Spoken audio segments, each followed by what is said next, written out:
amigos do Acontece Pinda, estamos de novo com o nosso quadro Gente que Acontece. E o nosso convidado de hoje, professor Laureano Guerreiro. Ele que, além de mantenedor, também é orientador educacional do Colégio Emílio Ribas, o nosso ângulo aqui de Pindamonhangaba. Laureano, desde já, obrigado por aceitar o nosso convite. Obrigado. Você que está lançando um livro, não é isso? Sim. Seja bem-vindo. Sim, muito obrigado. Olá a todos do Acontece Pinda. Silvio, muito obrigado pela oportunidade de falar sobre Uma Criança de Cada Vez, que é o meu terceiro livro, relatando experiências de um professor, e hoje, mais do que professor, de alguém que fica na orientação educacional, né? No caso, minha casa é o ângulo Pinda, onde eu trabalho mais tempo, mas também tenho viajado, tenho falado para pais, para professores, educadores, tenho falado em alguns congressos sobre essa questão de pais e filhos, de professores e alunos, de escola e família. E Laureano, como é que começou? Como é que pintou a ideia de escrever o livro, né? Esse é o terceiro livro que você escreve. Como é que foi o primeiro? Conta um pouquinho para nós aí. E antes de você falar do livro, um pouquinho da sua trajetória também, pessoal. Então, eu comecei muito cedo na escola. Comecei com 0 anos de idade, que minha mãe era professora de educação hoje fundamental. Na época existia, eu acho que ainda existe em algum lugar do Brasil, salas multisseriadas. Então minha mãe se concursou e foi dar aula próximo à Serra da Bocaina, uma região ali, Campos Novos, distrito de Cunha. Sim. E tinha uma fazenda antiga, ela foi dar aula nessa fazenda.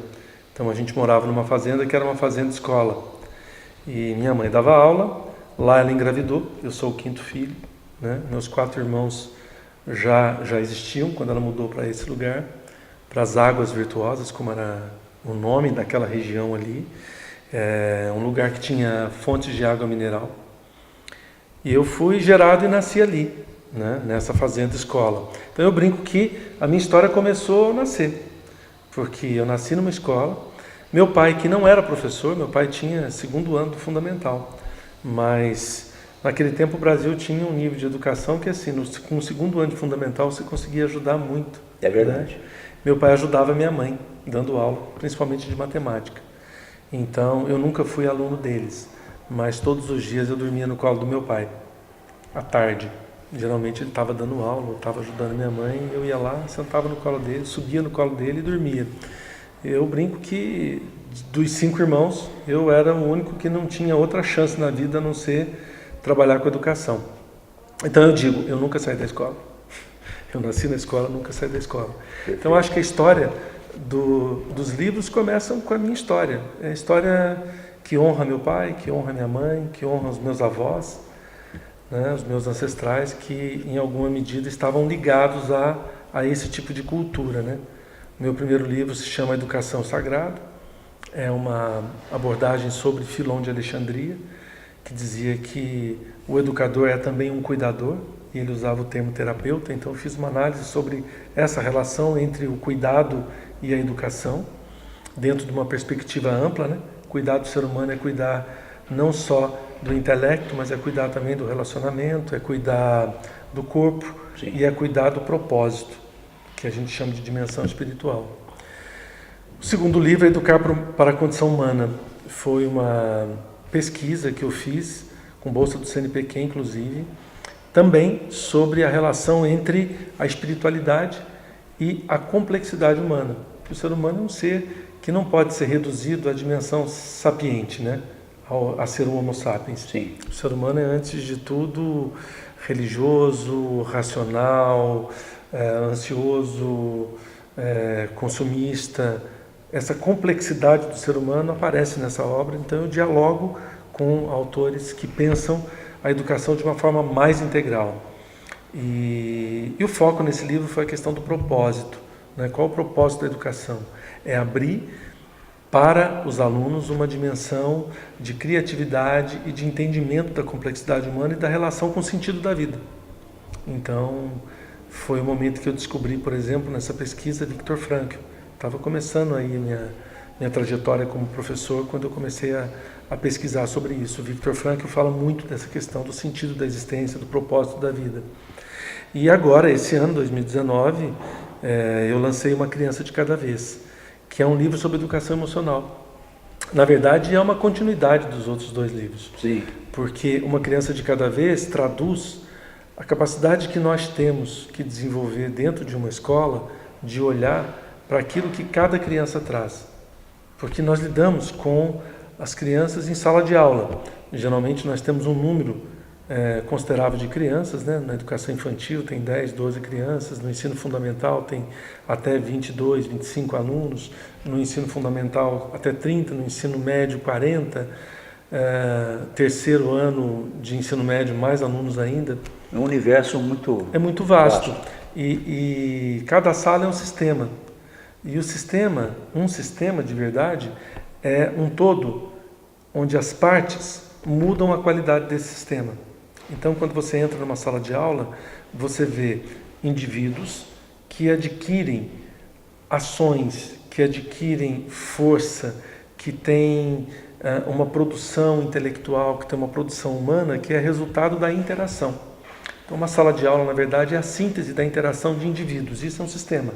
Cada aluno interfere na aprendizagem do outro. E cada aluno traz uma história.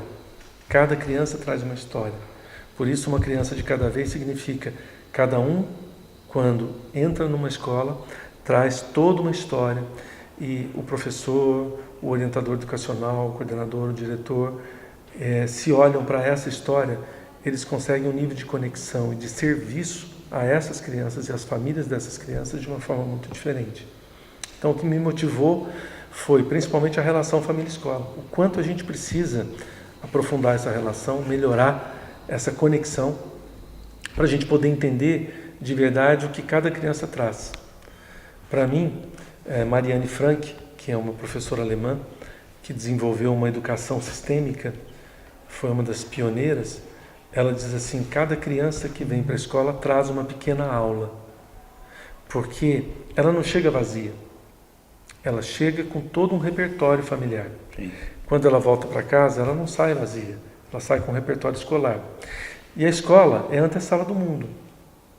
A escola é o espaço onde a gente aprende a viver no mundo, através do relacionamento, através dos atritos, através das dificuldades, através dos medos, da ansiedade, da angústia, da alegria, da brincadeira, da comemoração, da celebração, daquilo que existe de mais precioso entre os seres humanos, que é a amizade.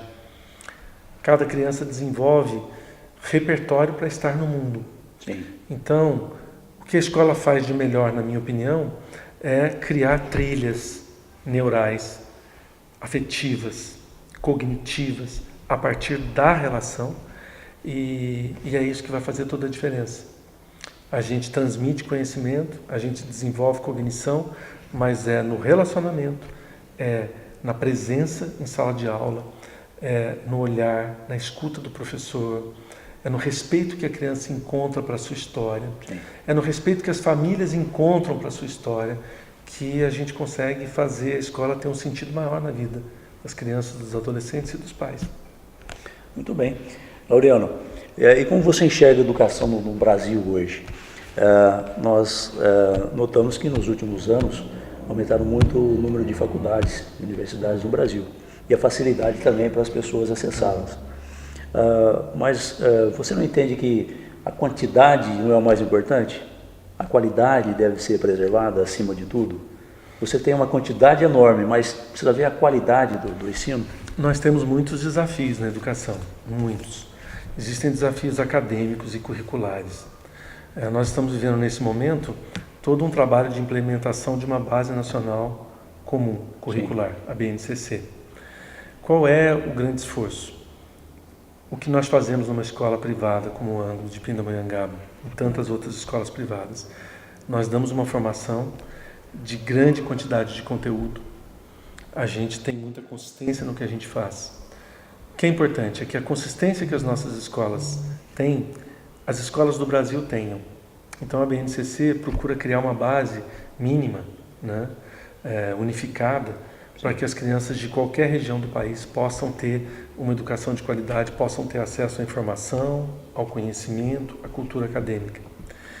E então acho que a gente tem pensado nesse momento, está no momento privilegiado para falar sobre educação. Eu acredito que a educação é uma das janelas mais importantes. Alguns passos que eu acho que nós precisamos dar. A gente precisa avançar na educação básica em uma mudança curricular que possa criar mais sentido na relação criança e conhecimento. Acho que a escola brasileira ensina muito e mal, porque é conteudista demais. Acho que a gente precisa melhorar o sentido da profundidade, da criatividade. As escolas hoje, elas trazem, além das disciplinas comuns, né, normais, naturais, elas têm todas as atividades de hands-on, de mão na massa, vários projetos maker. Hoje, o socioemocional, e daí a importância desse livro nesse momento para mim, que esse é um livro que fala sobre educação socioemocional, né? A educação socioemocional adquire um espaço muito grande. Nós precisamos criar outras abordagens e outras formas de comunicação, de relação, porque as crianças não são as mesmas de 20, 30 anos atrás. Eu fiquei 30 anos em sala de aula, estou ainda um pouco toda semana, e as crianças mudaram, mas nós não mudamos. E nós estamos vivendo um momento de mudança acelerada, para que as crianças que estão entrando na escola hoje, elas encontram um sentido maior em aprender coisas que sejam verdadeiramente úteis, aprender a trabalhar com as informações, porque as informações estão disponíveis aqui no smartphone. Você só precisa do smartphone para você acessar a informação, qualquer informação. Agora, o uso e a qualidade dessa informação depende do relacionamento, depende da qualidade da aprendizagem, depende do suporte emocional, do suporte relacional, que eu acho que é o papel da escola. A escola é um espaço de pertencimento. É importante a gente pertencer, é importante a gente estar num grupo, é importante a gente aprender a trocar, é importante a gente aprender a fazer pesquisa, a gente praticar esporte, aprender a lidar com as frustrações. Talvez uma das questões mais importantes hoje para as crianças precisam aprender a lidar com as frustrações. A escola tem um papel importante nisso. Então, para além do conhecimento, da qualidade do conhecimento, a gente precisa atualizar o nosso currículo, trazer mais sentido para a aprendizagem e, sobretudo, na minha opinião, melhorar aquilo que é vital.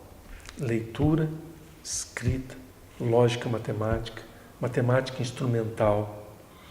Dar condições para que os alunos possam lidar bem com a tecnologia, possam lidar bem com a interpretação, com a leitura do mundo, para terem criatividade.